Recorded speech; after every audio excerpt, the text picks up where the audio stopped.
ਮੇਰਾ ਨਾਮ ਗੁਲਾਮ ਅਲੀ ਅਜ਼ੀਜ਼। ਤੇ ਆਪਣੇ ਵਾਲਦ ਸਾਹਿਬ ਦਾ ਕੀ ਨਾਂ ਸੀ? ਇਮਾਮ ਦੀ ਦਾਦਾ ਜੀ ਦਾ ਨਾਮ ਸੀ ਮੰਦਾ। ਜੰਪਲ ਸ਼ਰਕਪੁਰ ਸ਼ਰੀਫ ਮਹੱਲਾ ਨਬੀਪੁਰਾ। ਅਸੀਂ ਰਹਿਮਾਨੀ ਬਰਾਦਰੀ। ਉਮਰ ਮੇਰੀ 10 ਤੋਂ 12 ਸਾਲ ਦੇ ਦਰਮਿਆਨ। ਸਕੂਲ ਪਹਿਲੇ ਉਸ ਤੋਂ ਪਹਿਲੇ ਜਾਂਦਾ ਸੀ, ਪਾਰਟੀਸ਼ਨ ਤੋਂ ਪਹਿਲੇ। ਠੀਕ ਹੈ। ਉਦੋਂ ਮੈਂ ਤੀਸਰੀ ਜਮਾਤ ਸੀ। ਰੋਡ ਦੇ ਉੱਥੇ ਈਸਾਈ ਬਰਾਦਰੀ ਸੀ।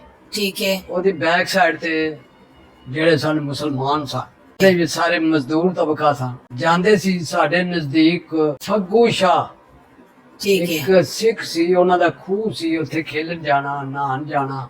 ਉਸ ਖੂਹ ਦਾ ਪ੍ਰਾਟੀ ਇਹ ਹੈ ਕਿ ਉਹਦੇ ਖੂਹ ਦੀ ਜ਼ਮੀਨ ਜਿਹੜੀ ਸੀ ਉਹਦੇ ਨਾਲ ਸ਼ਮਸ਼ਾਨ ਘਾਟ ਸੀ ਇਹਨਾਂ ਦਾ ਹਿੰਦੂ। ਸਾਡੇ ਮਹੱਲੇ ਨਵੀਪੁਰੇ ਦੇ ਸਾਡੇ ਗੋਲਕੰਦ ਹੁੰਦੇ ਨੇ ਕਬਰਾਂ ਕੱਢਣ ਵਾਲੇ, ਉਹਨਾਂ ਦੇ ਜਲਾਉਣ ਵਾਸਤੇ ਲੱਕੜੀਆਂ ਇਕੱਠੀਆਂ ਕਰਦੇ ਨੇ, ਰੱਖੀਆਂ ਹੁੰਦੀਆਂ ਨੇ ਉਹਨਾਂ ਨੇ। ਅਸੀਂ ਛੋਟੇ ਹੁੰਦੇ ਸੀ, ਜਾਣਾ ਜੀ ਦੇਖਣਾ ਇਹ ਬਾਬਾ ਕਿਉਂ ਬੈਠਾ ਹੈ। ਜਦੋਂ ਉਹਨਾਂ ਦੇ ਕੋਈ ਆ ਜਾਣਾ ਅਰਥੀ ਆਣੀ, ਜਿਵੇਂ ਚੁੱਕ ਕੇ ਲਿਆਉਂਦੇ ਸਨ, ਤੇ ਫਿਰ ਉਹਨੇ ਜਾਣਾ ਹੈ ਤੇ ਉਹ ਲੱਕੜੀਆਂ ਜੋੜਨੀਆਂ ਨੇ, ਉਹਦੇ ਉੱਤੇ ਲਟਾਣਾ ਹੈ ਤੇ ਉਹਨੂੰ ਫਿਰ ਜਲਾਣਾ ਹੈ। ਤੇ ਉਹ ਬੱਚੇ ਹੁੰਦੇ ਸਨ ਮਗਰ ਭੱਜਿਆ ਜਾਣਾ। ਠੀਕ ਹੈ। ਤੇ ਇਹ ਸਿੱਖਾਂ ਦਾ ਵੀ ਉਹੀ ਸ਼ਮਸ਼ਾਨ ਘਾਟ ਸੀ? ਉੱਥੇ ਹੀ ਸਾਰੇ ਲੈ ਕੇ ਜਾਂਦੇ। ਸ਼ਮਸ਼ਾਨ ਘਾਟ ਤੋਂ ਫਾਰਗ ਹੁੰਦੇ ਸਨ ਨਾ, ਜਿਵੇਂ ਅਸੀਂ ਕੋਈ ਮਈਤ ਤੋਂ ਆ ਕੇ ਜਾਂ ਜਿਹੜਾ ਉਹ ਮਈਤ ਨੂੰ ਗੁਸਲ ਦਿੰਦਾ ਹੈ, ਉਹ ਆ ਕੇ ਦੁਬਾਰਾ ਗੁਸਲ ਕਰਦਾ ਹੈ, ਇਸ ਤਰ੍ਹਾਂ ਹੀ ਉਹਨਾਂ ਸਿੱਖਾਂ ਹਿੰਦੂਆਂ ਦਾ ਇਹ ਸੀ। ਉਹ ਗੁਸਲਖਾਨੇ ਬਣਾਏ ਸਨ ਔਰਤਾਂ ਵਾਸਤੇ, ਲੈਣਾ 6-6 ਫੁੱਟ 8-8 ਫੁੱਟ ਉੱਚੀਆਂ ਦੀਵਾਰਾਂ ਸਨ। ਠੀਕ ਹੈ। ਔਰਤਾਂ ਚੂੰਕਿ ਇਕੱਠੀਆਂ ਵੀ ਨਹਾ ਲੈਂਦੀਆਂ ਨੇ। ਠੀਕ ਹੈ। ਆਦਮੀਆਂ ਵਾਸਤੇ ਬਾਹਰ ਉਹਨਾਂ ਨੇ ਕੱਛੇ ਟੰਗੇ ਹੁੰਦੇ ਸਨ, ਠੀਕ ਹੈ। ਉਹ ਪਾ ਕੇ ਤੇ ਉਹਦੇ ਵਾਸਤੇ ਖਾਡਾ ਲਹਿਦਾ ਬਣਿਆ ਸੀ। ਉਹ ਨਹਾ ਕੇ ਉੱਥੋਂ ਆਉਂਦੇ ਸਨ। ਜਦੋਂ ਹੋਸ਼ ਸੰਭਾਲੀ ਉਸ ਵੇਲੇ ਮੀਆਂ ਸ਼ੇਰਮ ਸਾਹਿਬ ਨੇ ਉੱਥੇ ਮਸਜਿਦ ਬਣਾਈ ਸੀ। ਫੱਗੂ ਸ਼ਾਹ ਦਾ ਖੂਹ ਹੈ, ਉਹਦੇ ਉੱਤੇ ਉਹਨੇ ਹਰ ਕਿਸਮ ਦਾ ਪੌਦਾ ਲਾਇਆ ਸੀ। ਮਿੱਠਿਆਂ ਦਾ ਸੀ, ਨਿੰਬੂਆਂ ਦਾ ਸੀ, ਕੋਈ ਐਸਾ ਪੌਦਾ ਨਹੀਂ ਜਿਹੜਾ ਉਹਨਾਂ ਨਾਲ ਆਇਆ। ਉਹਨਾਂ ਨੇ ਦੱਸਣਾ ਜਦੋਂ ਪਾਰਟੀਸ਼ਨ ਹੋਈ ਇੱਥੇ ਸਾਂਗਲੇ ਕੈਂਪ ਬਣਿਆ ਸੀ ਰਿਫਿਊਜੀਜ਼ ਦਾ। 5-6 ਸਾਲ ਬਾਅਦ ਮੇਰੀ ਵਾਲਦਾ ਸਿਰ ਤੇ ਨਹੀਂ ਸੀ। ਅੱਛਾ।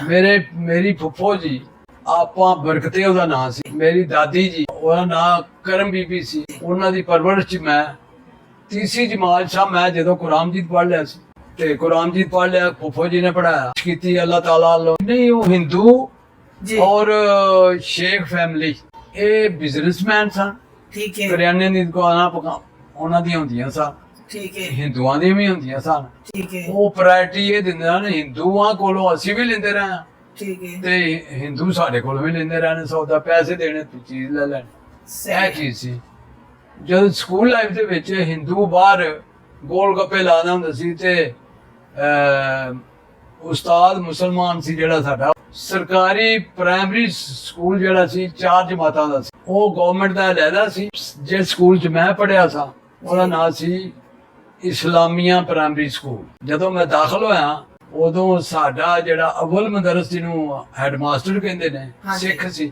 ਮੇਰੀ ਅਗਰ ਐਕਚੁਅਲ ਦੇਖੋ ਮੇਰੇ ਕੋਲ ਅਜੇ ਤੱਕ ਰਸੀਦ ਪਈ ਹੈ, 7 ਅਕਤੂਬਰ 34 ਦੀ ਪੈਦਾਇਸ਼ ਹੈ ਮੇਰੀ।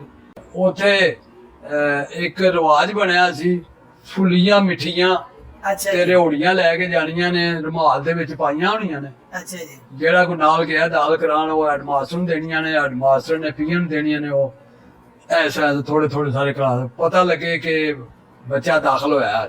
ਤੇ ਬਾਜ਼ਾਰ ਜਿਹੜੇ ਨੇ ਉਹ ਬਿਲਕੁਲ ਐ ਯੂਜੂਅਲ ਉਸੇ ਟਾਈਪ ਦੇ ਨੇ, ਤੰਗ ਬਾਜ਼ਾਰ ਨੇ। ਅੱਜ ਕੱਲ ਤਾਂ ਉੱਥੇ ਜ਼ਿਆਦਾ ਹਰਾਈ ਔਰ ਸ਼ੇਖ ਬਰਾਦਰੀ ਨੇ ਕਾਰੋਬਾਰ ਸੰਭਾਲਿਆ।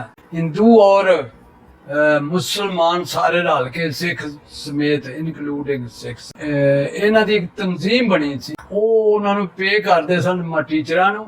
ਅੱਛਾ ਜੀ। ਜਾਂ ਬਿਲਡਿੰਗ ਉਹਨੇ ਦਿੱਤੀ ਸੀ, ਸ਼ੇਖ ਅਨਵਰ ਦੀ ਬੇਦੀ ਉਹਨੂੰ ਕਹਿੰਦੇ ਆ ਅਸੀਂ, ਅਜੇ ਤੱਕ ਮਕਾਮ ਹੈ।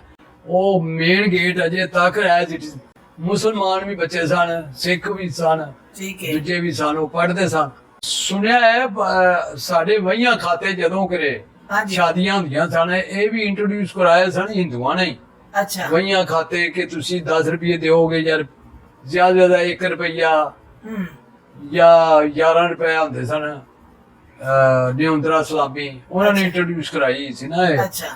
ਯਾਰ ਜਦ ਪਤਾ ਨਹੀਂ ਕਦੋਂ ਦੀ ਲੱਗੀ ਆਂਦੀ ਸੀ। ਦਾਦੀ ਅੰਮਾ ਨੇ ਸਾਨੂੰ ਬਾਹਰ ਨਹੀਂ ਨਿਕਲਦਾ। ਸਾਡੇ ਕੋਲ ਨੇ ਮੁਦਕੇ ਪਿੰਡ ਹੈ, ਇੱਕ ਮੁਦਕੇ ਰਾਵੀ ਦੇ ਉੱਤੇ ਹੈ, ਉੱਥੇ ਮੁਦਕੇ। ਹਾਂਜੀ। ਹਾਂ, ਉਹ ਉੱਥੇ ਨਾ ਜ਼ਿਆਦਾ ਸਿੱਖ ਸਨ ਅੱਛਾ ਜੀ ਜਦੋਂ ਕਿਤੇ ਪਾਰਟੀਸ਼ਨ ਹੋਈ ਹੈ ਲੋਕੀ ਲੁੱਟ ਮਾਰ ਦਾ ਕੋਈ ਪੇਟੀ ਕਿਸੇ ਸਿਰ ਤੇ ਰੱਖੀ ਕੋਈ ਲਾ ਵਿੱਚ ਹੀ ਹੁੰਦੇ ਨਾ ਸਾਰੇ ਅਸੀਂ ਨਿੱਕੀ ਨਿੱਕੀ ਚੀਜ਼ ਵੇਖਣਾ ਇਧਰੋਂ ਲੋਕ ਲੁੱਟ ਲੱਟ ਕੇ ਲਈ ਆਉਂਦੇ ਸਨ। ਇੱਥੋਂ ਅਗਰ ਸ਼ਰਕਪੁਰ ਸ਼ਰੀਫ ਦੇ ਵਿੱਚੋਂ ਹਿੰਦੂਆਂ ਦੇ ਮਕਾਨ ਜਦੋਂ ਉਹਨਾਂ ਖਾਲੀ ਕੀਤੇ ਨੇ ਹਾਂਜੀ ਲੋਕਾਂ ਨੇ ਉਹਨਾਂ ਦੇ ਘਰਾਂ ਨੂੰ ਸਫਾਈ ਕੀਤੀ ਲੁੱਟਿਆ ਜਿਹੜੇ ਲੋਕ ਕ੍ਰਿਮੀਨਲ ਸਾਡੇ ਕੋਲ ਇੱਕ ਡੇਕ ਗੁਜ਼ਰਦੀ ਹੈ ਜਿਹੜੀ ਰਾਵੀ ਦੇ ਨਾਲ ਜਾ ਕੇ ਟੱਚ ਹੋ ਜਾਂਦੀ ਹੈ ਉਹਦਾ ਰੰਗ ਸੁਰ ਹੋ ਗਿਆ ਸੀ ਜੋ ਵੀ ਹੋਇਆ ਉਹਨੇ ਕਾਟਵਾਦ ਕੀਤੀ ਤੇ ਇੱਧਰ ਵੀ ਉਹਨਾਂ ਨੇ ਕਾਟਵਾਦ ਸ਼ੁਰੂ ਕਰਨੀ ਗੱਲ ਉਹਨਾਂ ਨੇ ਉੱਥੇ ਕਤਲਾਮ ਕੀਤਾ ਸਹੀ ਹੈ ਤੇ ਇੱਥੋਂ ਦੇ ਲੋਕਾਂ ਨੇ ਮਾਰੇ ਫਿਰ ਲੋਕ ਉਹਦੇ ਬਦਲੇ ਚ ਮਾਰੇ ਹਾਲਾਂਕਿ ਬੜੇ ਇਤਫਾਕ ਨਾਲ ਬੜੇ ਸਲੂਕ ਨਾਲ ਰਹਿੰਦੇ ਸਨ ਹਿੰਦੂ ਜੀ। ਮੁਸਲਮਾਨ ਸਹੀ ਹੈ ਲੇਕਿਨ ਜਦੋਂ ਉਧਰੋਂ ਇੰਡੀਆ ਤੋਂ ਇਹ ਕੰਮ ਸ਼ੁਰੂ ਹੋਇਆ ਇੱਥੋਂ ਤੱਕ ਕਿ ਜਿਨ੍ਹਾਂ ਨੇ ਲੁੱਟਮਾਰ ਕੀਤੀ ਸੀ ਨਾ ਇੱਕ ਪੁਲਿਸ ਵਾਲਾ ਤੇ ਦੋ ਨਾਲ ਮਿਲਟਰੀ ਦੇ ਆਦਮੀ ਆਉਂਦੇ ਸਨ ਹਰ ਘਰ ਦੀ ਤਲਾਸ਼ੀ ਲੈਂਦੇ ਸਨ ਕਿ ਇਹਨਾਂ ਕੋਲ ਇਹ ਚੀਜ਼ ਹੈ ਇਹਨਾਂ ਦੀ ਪੋਜੀਸ਼ਨ ਕੀ ਹੈ ਪਹਿਲੇ ਕੀ ਸੀ ਤੇ ਹੁਣ ਕੀ ਹੈ